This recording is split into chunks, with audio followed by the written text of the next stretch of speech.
Hey there kit lovers, it's Louise with you today, sharing a new 9x12 scrapbook layout for Kitaholic Kits featuring the January 2023 kit. I do love a wood background, so I saw this paper and I knew straight away it was going to be perfect for a boy's layout.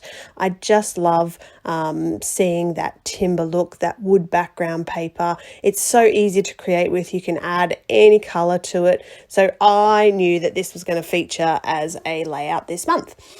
Now, I had an idea that I was going to use these hearts, and so I do cut them into equal squares, but they don't end up on the layout. They just weren't working for me, so I definitely hope to use them on a future layout, but not for this one. All right, I'm cutting a circle because I've got the lines of the wood and I need something in the background. I'm trying to not use as many rough edges, so squares or harsh edges in the squares. So I have a bit of a play around with these hearts, but mainly that circular background is the one that's going to make it onto the layout. Now, in the kit this month, we get the fabulous texture pieces. So there's some ribbon, there's like a banner, there was the twine. So I wanted to get this ribbon onto a layout so that I could actually have said that I'd used it. And I love how this one turned out. I love the texture that this ribbon gives down the sides. It's kind of like a border, but it's something really different compared to what I would normally store in an album. Now, I have actually trimmed this. So normally I would trim this back to 8.5 inches wide. I have made it around 8 just to give that thicker border, the ribbon, a little bit of space in my album. So just keep that in mind if you are using textured elements. Sometimes to fit them in a page protector, it's a good idea to actually trim them that little bit shorter.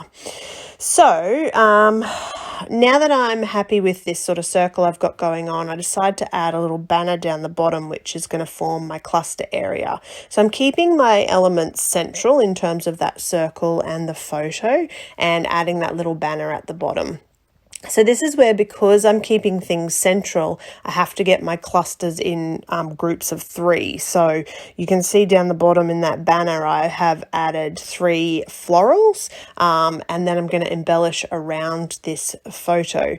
The little title is so easy to use. I love the word hello. It's just a great way to title a page without having to put too much thought into it. So a bit of a lazy way out with this one, but you know, use what you've got available to you and make it work. So really at this stage I'm just embellishing and adding a few little bits and pieces. I decide that I'm going to doodle around my circle just to add something interesting, so that, you know, it sort of separates a little bit from that wood background. But I definitely love how this one turned out. I think that wood background's so striking, and you add a little pop of color with that circular background, the little banner and the florals. Yeah, definitely a great layout, and I love the way this one turned out. So once I've stuck everything down and I'm really happy with how this is looking, I'm going to call this layout complete, and that's my share for you today. So thank you for watching. I hope that you enjoyed that. Please check out Kitaholic Kits and make sure that you hit that little subscribe button.